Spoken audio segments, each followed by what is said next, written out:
बिस्मिल्लाहिर्रहमानिर्रहीम। 8th class, अस्सलामुअलैकुम। जोग्राफिया बाब नंबर 5, लेक्चर नंबर 2, सफ़ा नंबर 45 और 46, बड़े माहौलियाती मसाइल।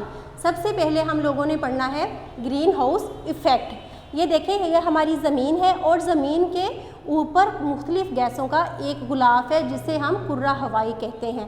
ठीक, जब सूरज की शुआएं हमारी ज़मीन पर पड़ती हैं तो ये जो हवा का गुलाफ होता है हमारी ज़मीन के ऊपर, तो ये सूरज की शुआओं को ज़मीन तक आने से रोकता है। अब कुर्रा हवाई में मुख्तलिफ़ गैसें शामिल है जिसमें सबसे मेन जो गैस है वो है ओज़ोन। ओज़ोन की तह जो है ये सूरज की नुकसानदेह शुआओं को ज़मीन तक पहुँचने से रोकती है और वो शुआएं ज़मीन तक पहुँचती हैं जो हमारे लिए फ़ायदेमंद होती हैं। जो नुकसानदेह शुआएं होती हैं उन्हें साफ़ करके फ़िल्टर करके उसके बाद ज़मीन तक पहुंचाती है। लेकिन आजकल हमारी कुछ सरगर्मियां ऐसी हो गई हैं जिसकी वजह से ये ओज़ोन में सुराख हो गया है और यह सूरज की शुआएं डायरेक्ट ज़मीन पर आ रही हैं और ये हमारे लिए बहुत ज़्यादा नुकसानदेह है।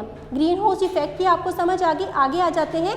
Global warming. ग्लोबल वार्मिंग ज़मीन के औसत दर्जा हरारत का बदतरीज बढ़ना ग्लोबल वार्मिंग कहलाता है। ठीक, ये ग्लोबल वार्मिंग आप लोगों के शॉर्ट क्वेश्चन नंबर 5 का आंसर भी है और आप लोगों का लॉन्ग क्वेश्चन 2 भी यहीं से स्टार्ट होगा। कुदरत ने कुर्रा अर्ज़ के गिर्द मुख्तलिफ़ गैसों का एक हिफाजती गुलाफ बना रखा है। इंसानी सरगर्मियाँ से गैसों के इस हिफाजती गुलाफ में नुकसान हो रहा है। कुर्रा अर्ज़ के औसत दर्जा हरारत में बदतरीज इजाफा ग्लोबल वार्मिंग कहलाता है।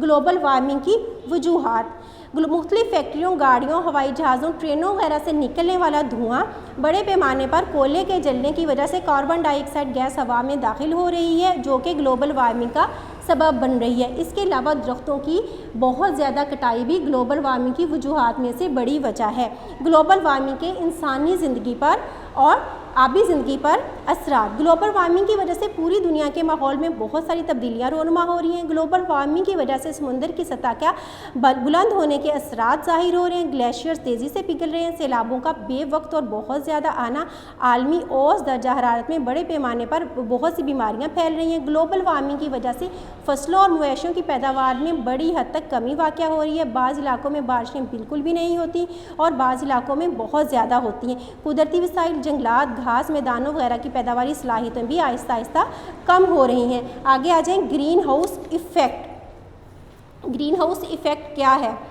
आबी बुखारात, खाकी ज़रात और कार्बन डाइऑक्साइड गैस के हरारत को जज़्ब करने से फ़ज़ाई दर्जा हरारत में इजाफा ग्रीन हाउस इफ़ेक्ट कहलाता है। ये आप लोगों का शॉर्ट क्वेश्चन नंबर 2 होगा। कार्बन डाइऑक्साइड गैस खाकी ज़रात और आबी बुखारात में से खारिज होने वाली हरारत को जज़्ब करते हैं जिसके नतीजे में वो हरारत मुकम्मल तौर पर फ़िज़ा में खारिज नहीं होती। इस तरह से हरारत के जज़्ब होने से कुर्रा हवाई के निचले हिस्से के दर्जा हरारत का इजाफा ग्रीन हाउस इफ़ेक्ट कहलाता है। ग्रीन हाउस क्या है? ग्रीन हाउस अगर कभी आप लोग नर्सरी में गए हो तो वहाँ पे शीशे का एक ग्लास होता है जिसमें आर्टिफिशियल प्लांटिंग होती है, उसमें आर्टिफिशियल पौधे उगाए जाते हैं, उसमें दर्जा हरारत को कंट्रोल किया जाता है, उसे हम ग्रीन हाउस कहते हैं। अब आप लोगों ने तफसीली सवाल नंबर 3 याद करना है और शॉर्ट क्वेश्चन नंबर 2 और 5 बहुत अच्छे अंदाज में याद करने हैं। अल्लाह हाफ़िज़।